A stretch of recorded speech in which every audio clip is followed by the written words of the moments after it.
সুপ্রিয় শিক্ষার্থীরা, আশা করি সবাই ভালো আছো। আজকের ক্লাসটি হচ্ছে ডিপার্টমেন্ট অফ অ্যাকাউন্টিং এবং management department BBA honours third year স্টুডেন্টদের জন্য। আমার আজকের subject management accounting, topics chapter 2 cost concept and classification. গত ক্লাসে বোর্ডে এই চ্যাপ্টার উপর statement of cost of goods sold এবং ইনকাম স্টেটমেন্ট এই দুটো ছক আমি দেখিয়েছি, বিস্তারিত আলোচনা করেছিলাম। আজ statement of cost of goods সোল্ডের একটা অঙ্ক দেখাবো এবং সেটি হচ্ছে ন্যাশনাল ইউনিভার্সিটি কোশ্চেন সলিউশন। অঙ্কটি হচ্ছে অ্যাকাউন্টিং ডিপার্টমেন্ট 2017 সালের এবং এটা কোশ্চেন নাম্বার 2, ওই কোশ্চেনের 2 নম্বর পার্ট বি এর। আমি একটু বিস্তারিত অঙ্কটা পড়ে যাই। আমি পুরো অঙ্কটা খাতায় লিখেছি, একটু খেয়াল করো। The following data related to Dipu limited. 3 ধরনের inventory: materials, work in process, finished goods. Okay, ম্যাটেরিয়ালসের ওপেনিং টাকা হচ্ছে 9,000, ending 12,000, work in process 6,000 and 5,000, finished goods 5,700 and 11,600। এছাড়াও আরও কিছু তথ্য আছে এখানে এই অঙ্কে, সেই তথ্যগুলো একটু বলি। Direct labour 7,500, administrative expense 3,000, material purchase 40,000 and factory expense 4,000। আচ্ছা, এবার একটু খেয়াল করো অঙ্কটা কি করতে বলছে। অঙ্কটা করতে বলছে কস্ট অফ গুডস সোল্ড। গত ক্লাসে যে দুটো স্টেটমেন্ট করিয়েছিলাম তার মধ্যে প্রথমটি ছিল statement of cost of goods sold. ঠিক আছে, আমরা এখন অঙ্কটা শুরু করি। তোমরা এই মুহূর্তে এই কোশ্চেনটা স্ক্রিনশট নিয়ে নিতে পারো, বা যদি ভিডিওতে রাখো স্ক্রিনশট না নাও বারবার দেখতে হবে। আমি সলিউশনে চলে যাই।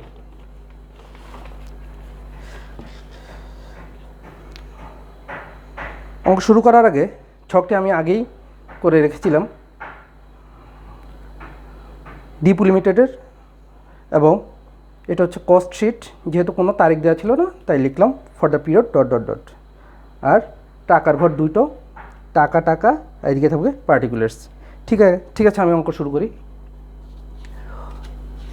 আগের দিন বলেছিলাম আমার কয়েকটা স্টেপের কথা, তার মধ্যে প্রথম স্টেপটি ছিল র ম্যাটেরিয়ালস ইউজড। মনে আছে কিনা দেখো।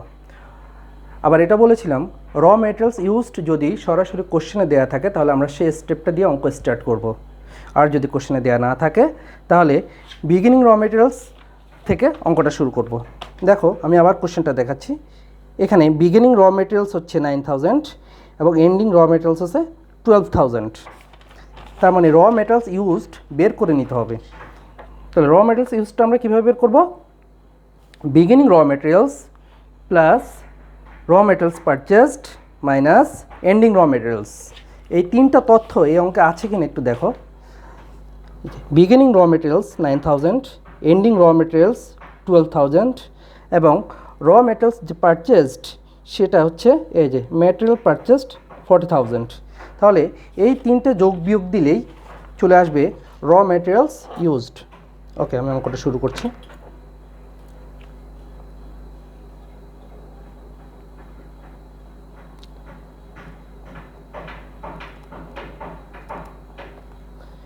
বিগিনিং র ম্যাটেরিয়ালস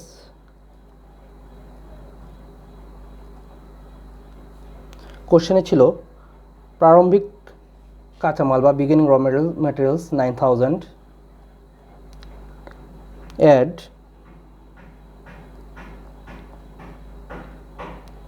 সংক্ষেপে লিখি র ম্যাটেরিয়ালস পারচেসড। র ম্যাটেরিয়ালস পারচেসড বলা আছে 40,000, তো 9,000 and 40,000 আমি প্লাস করে দিই এখানে 49,000, আর এন্ডিংটা মাইনাস করে দেব, লিখব লেস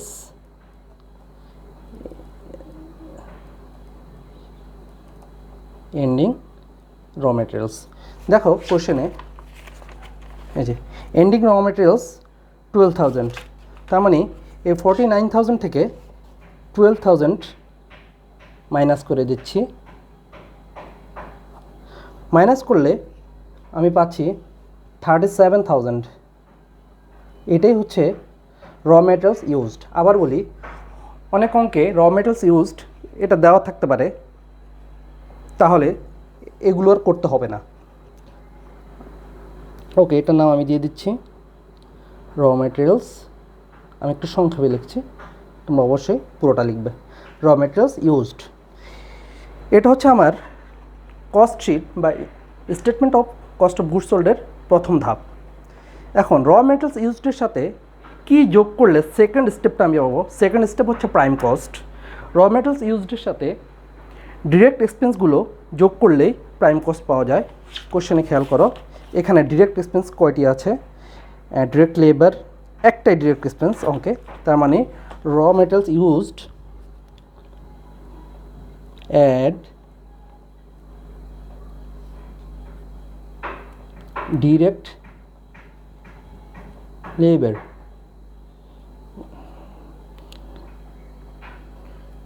ডিরেক্ট লেবার কোশ্চেনে আছে 7,500, 7,500। ওকে, প্লাস করে দিচ্ছি।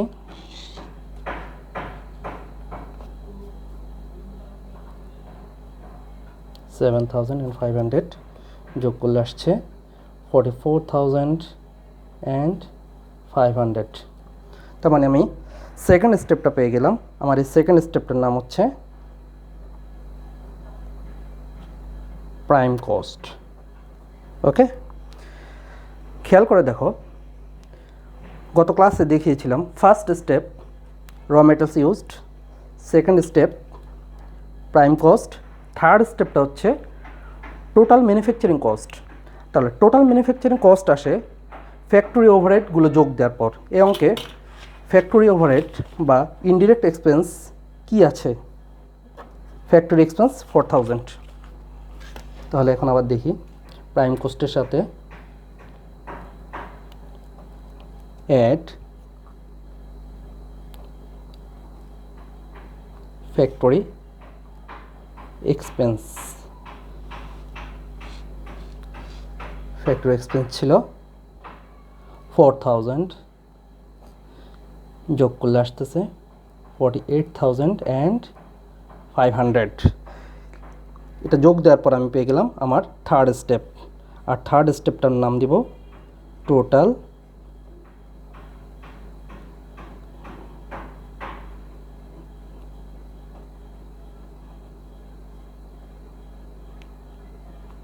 Total manufacturing cost. এবার আমি ফোর্থ স্টেপের দিকে যাব। ফোর্থ স্টেপটা হচ্ছে cost of goods manufactured.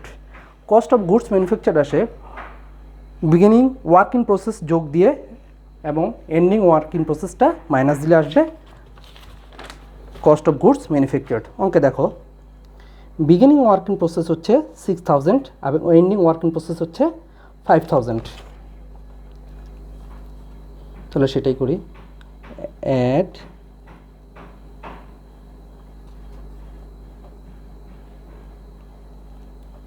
Beginning work in process. আমরা দেখেছিলাম বিগিনিং ওয়ার্ক ইন প্রসেস হচ্ছে 6,000 এবং এন্ডিং 5,000। তাহলে 48,500 সাথে 6,000 যোগ করে দিই, যোগফল 54,500। এখন আমি লেস করে দেব ending work in process. Ending work in process হচ্ছে 5,000, মাইনাস করলে পাচ্ছি 49,500। ওকে, তাহলে আমি আমার 4 নম্বর স্টেপটি পেয়ে গেলাম। এটা হচ্ছে কস্ট অফ গুডস ম্যানুফ্যাকচার্ড। আমার সর্বশেষ যে স্টেপ যেটা এই অঙ্কে চেয়েছে সেটা হচ্ছে কস্ট অফ গুডস সোল্ড। এটা হচ্ছে কস্ট অফ গুডস ম্যানুফ্যাকচার্ডের সাথে বিগিনিং ফিনিশড গুডস যোগ দিয়ে এবং এন্ডিং ফিনিশড গুডস মাইনাস দিলে যা থাকবে সেটাই হচ্ছে কস্ট অফ গুডস সোল্ড। প্রশ্ন দেখো, বিগিনিং ফিনিশড গুডস হচ্ছে 5700, এন্ডিং ফিনিশড গুডস হচ্ছে 11600। তাহলে বিগিনিং ফিনিশড গুডস 5700 যোগ দিলে পাচ্ছি 55,200। এখন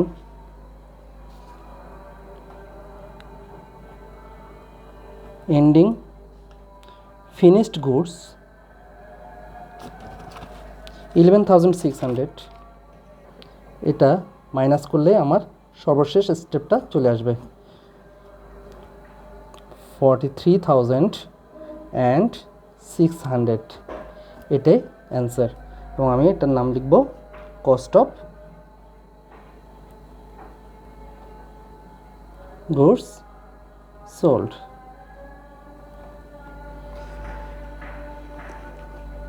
এ হচ্ছে আজকের অঙ্ক এবং এটা হচ্ছে অ্যাকাউন্টিং ডিপার্টমেন্ট 2017 2 নম্বর অঙ্ক। প্রশ্নটি আবার দেখো এবং এটা সলিউশন খুব সহজভাবে করে দেখালাম। এরপর যদি কারো কোনো প্রবলেম থাকে ভিডিও আপলোড করার পর কমেন্ট বক্সে জানাবে, মনোযোগ সহকারে সলিউশনটি দেখবে। সবাই ভালো থাকো, সুস্থ থাকো, আল্লাহ হাফেজ।